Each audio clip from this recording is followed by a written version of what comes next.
The idea is to walk you through and share with you the current situation. I'm sure you must be following the developments in our region for the last few days since 22nd of April. We would be sharing, three of us. I'm joined by DG-ISPR, Lieutenant General Ahmed Sharif, and my colleague, Mr. Shafqat Ali Khan, spokesperson and additional secretary for MOFA. We are additional secretary for MOFA.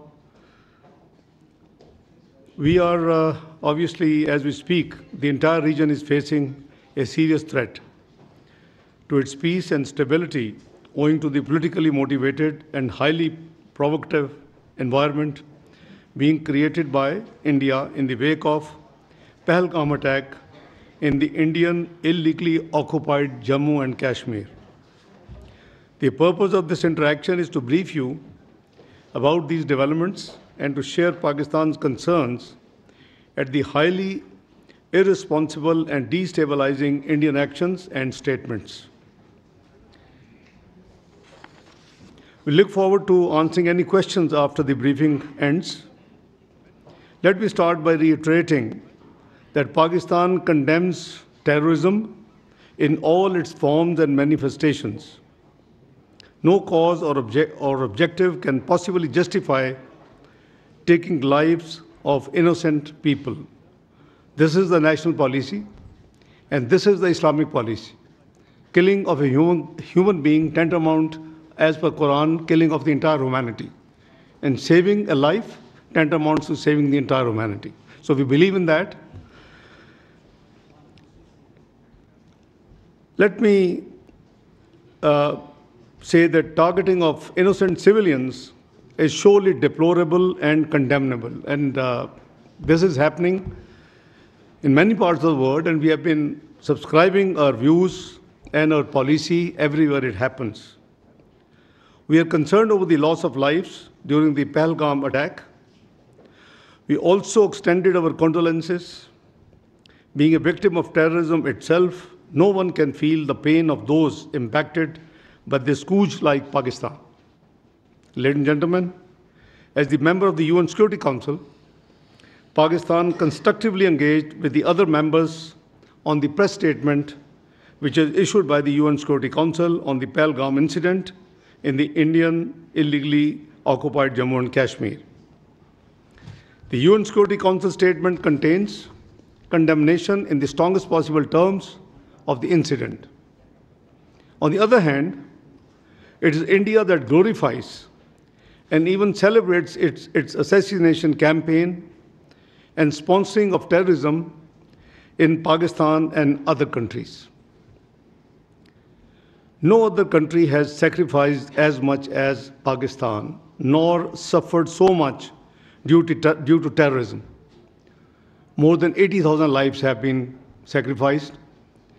Economic losses of about over $150 billion have been incurred. And in totality, the economic and the indirect losses add up to close to $500 billion. We have been working closely with the international community to address this common threat.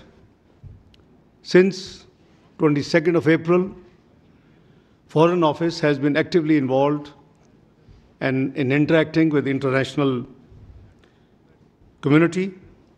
At least a dozen foreign ministers, deputy prime ministers, and the Prime Minister, I have been in touch and have discussed and explained the situation. And I'm sure, you being from the media must be already up to date, because MOFA as a policy, after each interaction with any dignitary, we make a very brief statement as to that interaction. The countless sacrifices made by our valiant law enforcement agencies as well as common citizens have helped address the threat of terrorism and contributed towards regional and international peace and stability. In fact, Pakistan has been a victim of terrorism that is planned, orchestrated, and sponsored by India. In this backdrop, it is preposterous to even suggest any kind of association of Pakistan with this incident. The hype that is created on each and every incident in India seems to be deliberate and choreographed. It is unfortunate that India continues to weaponize unsubstantiated accusations and allegations as part of its disinformation strategy for narrow political ends. This is not the first time that India has resorted to such tactics. They have done it before and they have resorted again. It has now become a very familiar template aimed at diverting attention from India's inability to suppress the inalienable right of the Kashmiris to self-determination, its security failures in illegally Indian-occupied Jammu and Kashmir, as well as its decades-long state terrorism and oppression. To distract the international community's attention from the horrors of what's happening in the Indian illegally held Kashmir, India deliberately raises tensions with Pakistan.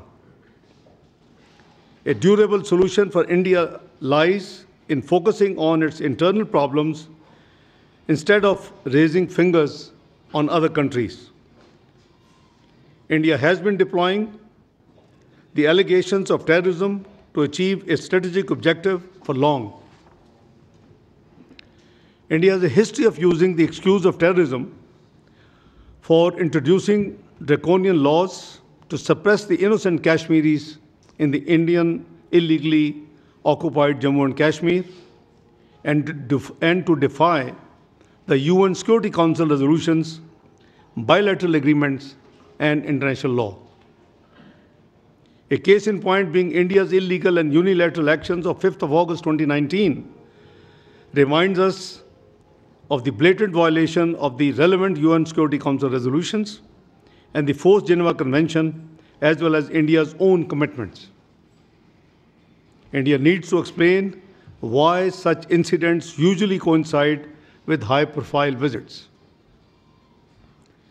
Please make no mistake, the root cause of instability and conflict in South Asia is the unresolved and long-festering Jammu and Kashmir dispute. India's illegal occupation of the Indian illegally occupied Jammu and Kashmir in stark violation of the UN Security Council resolutions and grave violations of the human rights must remain a matter of grave concern for the international community. At the same time, all such incidents are used to whip up domestic political sentiment for narrow political gains. We remain extremely concerned at the very vitriolic, highly inflammatory, and blatantly Islamophobic narrative being directed against the Kashmiris and the Indian Muslims. Indian media and political leaders are directing a similar discourse against Pakistan. This highly irresponsible ploy for narrow objective gains is dragging the entire region towards extreme instability. India made allegations against Pakistan after the Pahalgam attack without an iota of evidence and with such dramatic speed.